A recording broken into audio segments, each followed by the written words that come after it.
bafowethu nodadewethu kuzona zonke inkalo la eningibukele khona sengitheke angenzele umbukiso ngenxa yama calls engiwatholayo ukuthi nakho sokusungulwe amanga amasha athi mina ngihlangene nokhozi ngiyahletshelwa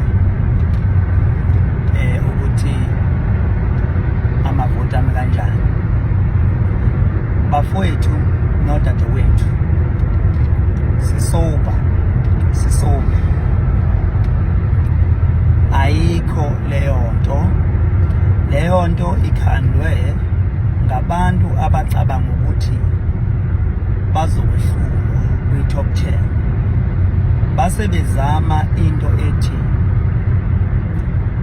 akuthi ke noma sehlulwa bese kuba khona uma kwenzekile sahlulwa akube khona kodwa idindi zokubambelela kube khona into esizoyisho ukuthi sihlulwe ngobani ukuze sivikele isithunzi sethu. Angingavele nje kube ngathi nje sihluliwe nje kwaphelela lapho, kodwa akube khona into ezoyikhanda ezosenza ukuthi uma hluliwe kungabi ngasihlule genuine, kube ngasihlulwe ngenxa yobugebengu obukhona. Abantu abakhande lento bayayazi lento ikhandwe ngumculi thizeni, ikhandwe ngumculi okhona kwi-top 10 osolayo noma oseconcludile yena ukuthi ubone ukuthi vele uzoshayeka. Wasethi-ke angihlohla abantu bami abangilandelayo beyobhala ukuthi kunomuntu ohleba ngamavoti, ohlebela loya muntu amavoti.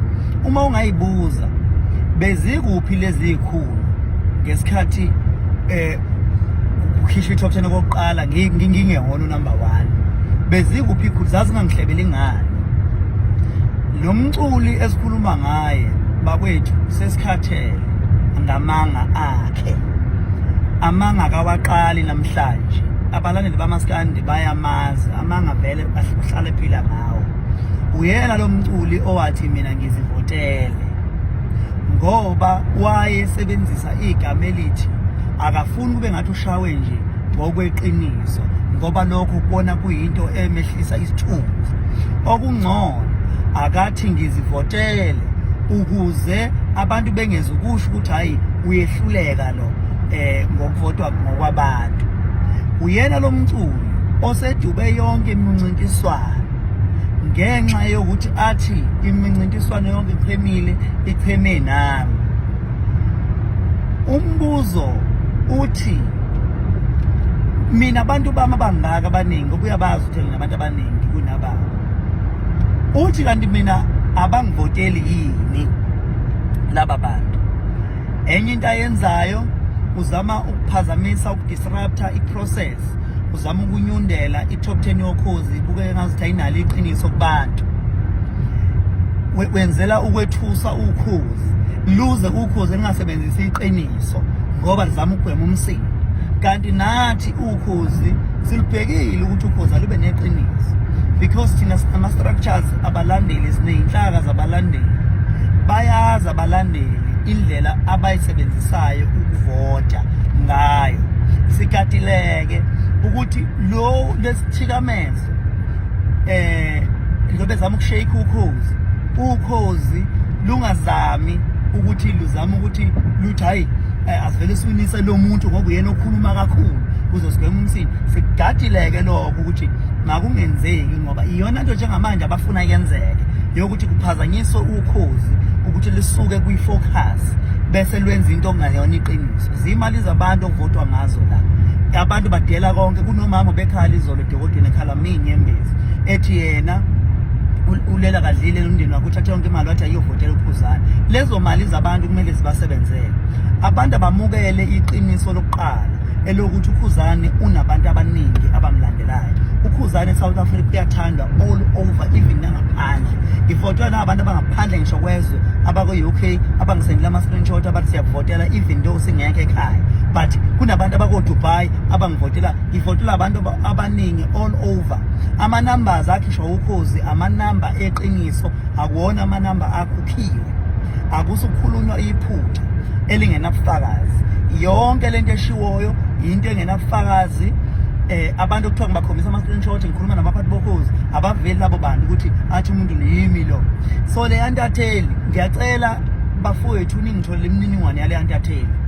Le Sentatheli ebhalele yanto egameni lami ngizozithatha izinyathelo zomthetho ngizithathela loya muntu. Ngifuna aveze ubufakazi ngoba udicelela phansi igama lami.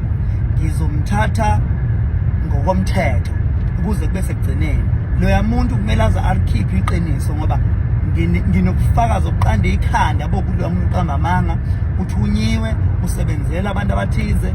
Loya muntu loya leli yapokoza eliyipokoza leli kumele livele ukuthi liubani. Igenge le yobuchwepheshe leyazobuchwepheshe kumele leya yapokoza belilandele beze livele ukuthi likhandwe ubani kanjani. Uma kuumuntu ophilayo sizomthatha ngokomthetho loya muntu kumele azalikhiphe leliqiniso athi mina ngihletshela amavoti yonke lonto leyo. Ake nginenze le example. Mina akaze mina ngithuka abaphathi isiteshi somsakazo Ukhozi. Ukhozi kuthe umbange ekhiphe ingoma yakhe. Ukhozi ambiza lathi akazoyethula kwi breakfast show ingoma yakhe. Angakaze kwenzeka kwabanye abaculi. Even nakimi akaze kwenzeka. Akaze ngibiza ukuthiwa ngizokwethula ingoma ngerelease ngizoyethula. Yabo ngizoyithi wafika ezoyethula kwi breakfast show. Wasuka Ukhozi lathatha ingoma yakhe layifaka kwi top 20 for more than 4 months ihleli kwi top 20 okunika ingoma iadvantage yokuthi isabalale. Angaze mina ngilithuka Ukhozi ngalokho angaze ngize ngilithuka Ukhozi yabo. Okuthe kusuka lapho kunama awards akhona njengamanje onjengoma Satma. Anginayo indondo yeSatma mina. Anginayo indondo yeSatma akaze ngiyiwine mina iSatma. Yabo. Kodwa ngangena emncintiswaneni ngihlulwe. Angaze ngwathuka kodwa amaSatma. Isama ngishaye ijele ehlukanise unyaka. Ngafaka iapplication yokuthi ngicela ukunominate kwisama. Ya decline application. Azafona Sentatheli zingifonela zithi nayi isama ingaqokile uGilimanga ngengoma na. Yathi isama ay influencewa ukuthi umphakathi ubona kanjani noma ukuthi umphakathi wona uthini. Yabo angaze ngwathuke mina masaba. Kodwa kunalokho ngafaka iapplication ngaqhubeka ngafaka iapplication ngawini isama yomqhele nethawu. Abantu bakithi abantu abamukele. Khona isikhathi sokumukela empilweni. Wathi ushobeni umfokhuzwayo uma ngabe Ukhuzani usashaya ingoma enamandla kuyohlezi kukhona inkulumo egameni lakho. Kodwa mhla wehlelwa ingoma waphela ingoma abantu bokukhohlwa iyodwa into abayi-threat ngayo kwabanye abaculi uma umculi ushaya ingoma ethandwa ngabantu. Uma usenengoma ethandwa ngabantu inkulumo ziyohlezi zikhona ngabe kuseni imintambama ngeke uzukugwema. Wathi izingane zomama sibuya khona sashaya osithina zamahlalela ayikho into engashiwo ngathi. Izitha zima ngenyawo uma ngabe zikubona ukuthi ushaya ingoma enamandla. Kodwa uma ushaya ingoma engenamandla izitha ziyakhohlwa uwe ayinandaba ngoba uyona i-threat kusona. So lento eyenzakala kumina ngiyithatha njengamagama nse engawatshela ubaba Ukhuzwayo. Lento eshiwo lento eyenziwayo izidindi zokubambelela and kubhlungu ngoba lo mculi uyayikhuluma lento emakhondweni. Ibhlungu lento ngoba lo mculi uyayikhuluma lento emakhondweni. Ibhlungu ke ngoba uyayikhuluma lento. Uhambe ikhuluma lento le yabo. So ke njengamanje into ayikhandayo ukhanda ukuthi uma kwenzeka kuwina mina anginga-celebrate nabantu abavele bethi hayi vele bese kushiwo vele amanga vele bese kushiwo vele lo uhletshela amavoti. Ayikho leyo nto. Ayikho lonto leyo. Angihletshela amavoti kuvota abantu ngokule futhi ngiyafisa mina ngiyafisa ukumchallenge futhi ngiyafisa ukumchallenge edlangalaleni ukuthi ngitshelize ukuthi uyazivotela ngitshela izwe yevotela bese ngimtshela ukuthi imali uyifakele ubani wayifakele ubani kwi-account yakhe akhiphe i-bank statement sakhe sibekwe la ngikhiphe some bank statement sibekwe la azikho imali ezikubantu ezifakwe abantu kuthiwa angiyivotela uvota abalandeli bami umhlaba wonke yena uyavotela but angikhulumi lo ngoba akuyona indlela engikhandwe ngayo ukuthi ngakhe iqhinga engizobamelela ngalo yabo ngiyabaza abantu abamfakile imali bayakhuluma abanye izinsizwa nami ezingikhonzile naye ezimkhonzile ayifihli lutho kumina yabo so ke inzima lento le yokuthi ubhixwe ukhozi kanje kanti undoda akekho msuku yabo akekho msuku yabo mangabe kumele ngempela akukhulunyweni iqiniso ayikho lento ekhulunywayo kuzosuka nje abaphathi bokhozi bayabhixwa kwenzela ukuthi lento ingabi namdlandla kwenzela lento le ukuthi iqedwe umsoco same into abayenza ngo-2020 ngiyayazi into abayenza ngo-2020 bayazazi nabangela kanjani kwi-top 10 ngo-2020 bayazazi kwangelela ukuthi kuthiwa yoma kwamina kumele noma ngijabule nothi kwathiwa angijabule nothi endunu ngoba ngeke umgodi ajabule 100% wena mangabe ukhona kule top 10 uzojabula nothi endunu ngakaze ayithande ngisho le win yakhe namhlanje ke uma kunonyinethwa so kukhona manje izinkulumo eziqhamuka kuyoba nini abantu engafuni kwamukela akawini umuntu akekho umuntu osawinini kusakhampeyinwa kodwa sokuyaqala sokuthuka abasakazi abaphathi bokhozi ngento engekho bafowethu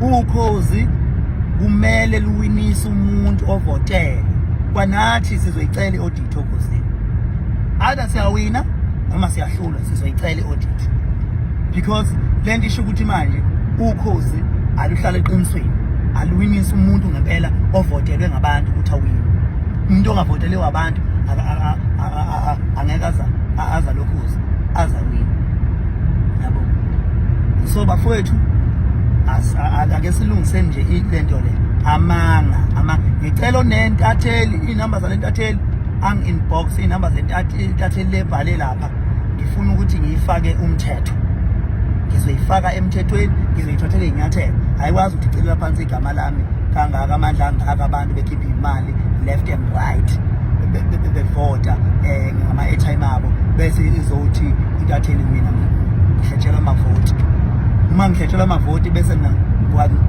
wahlebela abantu yabo ifuneke ikusho ukuthi lokho ekuthathe iphi ukuthi mina ngihletshela amavoti ikutshele ubani lo muntu engimkhombisa ama-screenshot kumele kuvele izinto eziningi ngaphansi kwalentatheli isho ukuthi kuthathe kuphi angisabi lutho-ke mina ngizowuthatha umthetho ngizosukuma ngiye kubameli sixoxe kahle nalentatheli siqhubeke siye phambili ngicela abantu beqhubeke bevote be-SMS ingoma bethumele ku-33665 bafowethu asihlonipheni imincintiswane yokhozi FM ngoba manje sokwenziwani sokunyundelwa le competition kudisruptwa yonke into ukuthi hayi ngamane singatholi sonke ngamane ungawini umuntu akekho umuntu osewinini akawini kusakhampeyinwa please